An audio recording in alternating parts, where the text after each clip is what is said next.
Today we're talking retirement accounts, specifically IRAs, individual retirement accounts, and 401ks. These are both tax-advantaged accounts that allow you to invest money for retirement. But there are some big differences. Which is better for you and how do they work? Let's find out.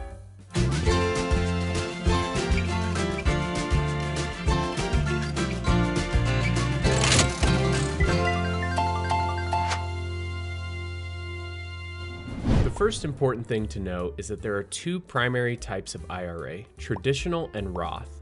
That means, for our comparison, we'll actually be comparing three types of accounts: 401ks, traditional IRAs, and Roth IRAs. I've broken down our comparison into four main categories: eligibility, tax treatment, contribution limits, and withdrawal limits. Let's start with eligibility. 401ks are offered through an employer, so you'll need to check if your employer has one. If they do, you should be able to enroll without any problems.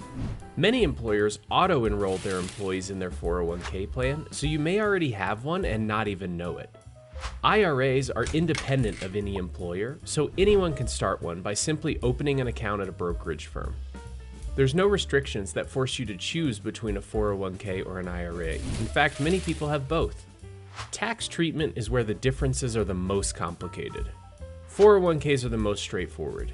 When you sign up for your employer's 401k, you'll be asked what percentage of each paycheck you want to have put into your 401k.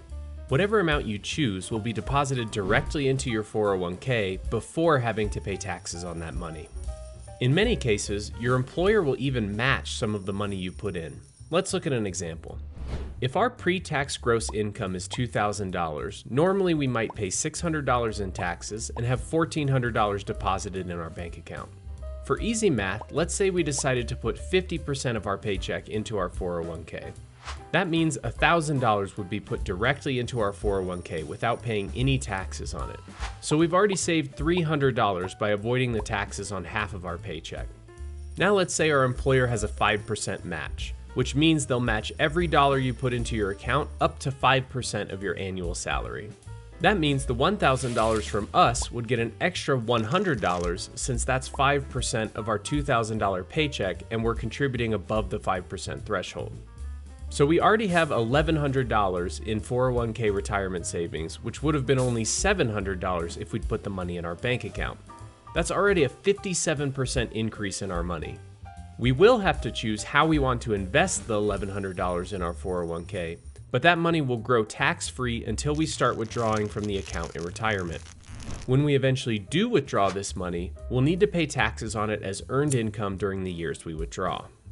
Traditional IRAs are similar, except you can't put the money in directly before paying taxes, and there's no company match option. Traditional IRAs are tax deductible, which means you'll pay taxes as usual, but if you put that money into a traditional IRA, you get those taxes back when you file your income taxes for the year. Using the same example as before, your pre-tax gross income of $2,000 would have $600 in taxes removed and $1,400 would be deposited in your bank account. If you then put $1,000 into a traditional IRA, when you file your taxes at the end of the year, you would get a $300 check from the IRS. That's a healthy 30% increase as soon as we file our taxes on any money we put into a traditional IRA. Just like a 401k, that money will grow tax-free in our traditional IRA until we start withdrawing from the account in retirement. When we eventually do withdraw this money, we'll need to pay taxes on it as earned income during the years we withdraw. Roth IRAs work in almost the opposite way. When you put money into a Roth IRA, you get no tax benefit in the current year. The amazing thing about Roths is that you don't have to pay any taxes on the earnings when you start withdrawing from the account in retirement. Earnings here means any increase in value over the amount you actually deposited into your Roth. Let's revisit the same example. Your pre-tax gross income of $2,000 has $600 in taxes removed and $1,400 is deposited in your bank account. You then put $1,000 into a Roth IRA, which has no immediate return on your money and no impact when you file your taxes this year.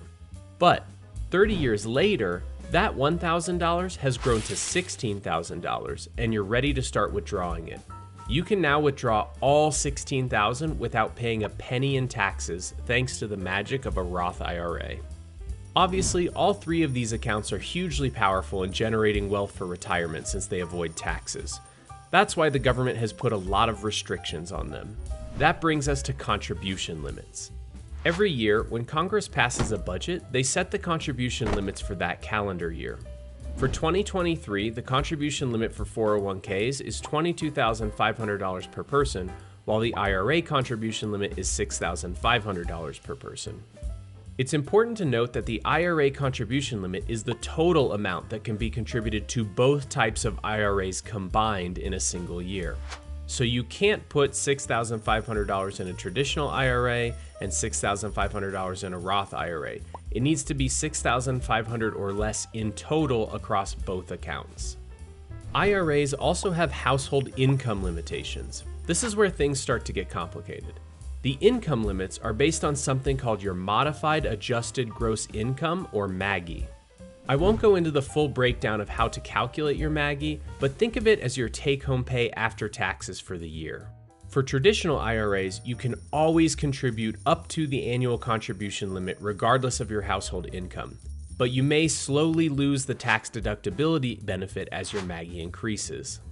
To make matters more complicated, your household income limit is different depending on how you file your taxes and if you have access to a retirement plan like a 401k through your employer.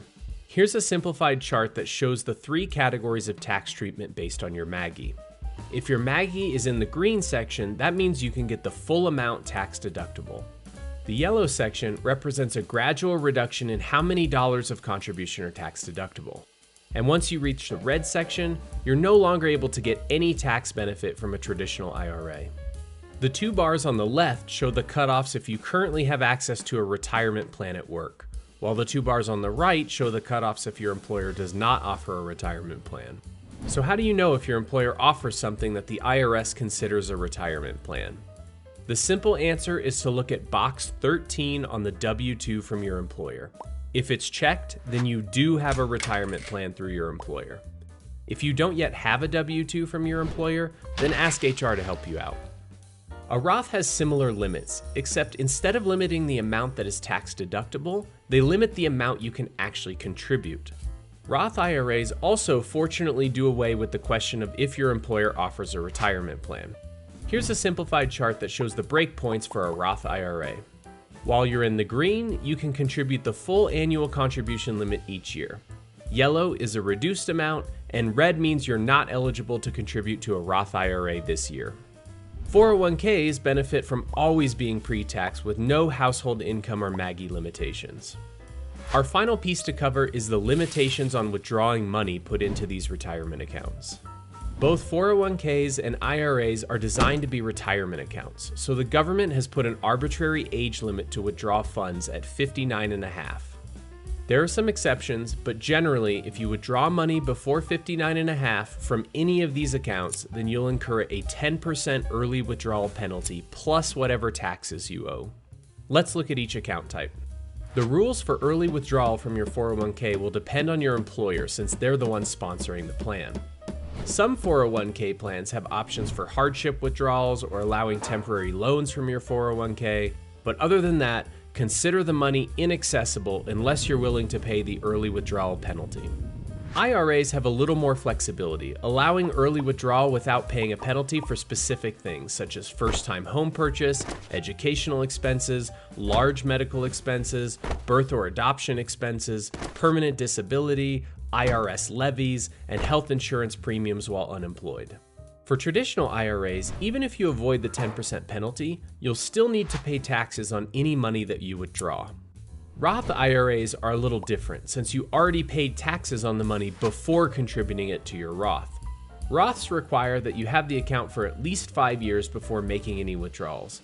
If you've not had the account for at least 5 years, then you'll owe taxes on any earnings, even if your reason for early withdrawal allows you to avoid a penalty. Remember that earnings here means any increase in value over the amount you actually deposited into your Roth. If you have had the account for 5 years, then the earnings will be tax-free. So which account is right for you? If you have access to a 401k, and especially if your employer matches some of your contributions, then your first choice is to try and get every matching dollar that you can. While your income allows you to qualify for a Roth IRA, that's your next best option, since withdrawing tax-free in retirement will save you a ton of money. Traditional IRAs are a great choice if you don't have access to a retirement plan through your employer and your income is too high for a Roth. Hopefully this video has helped you make your decision. Let me know in the comments below. See you next time.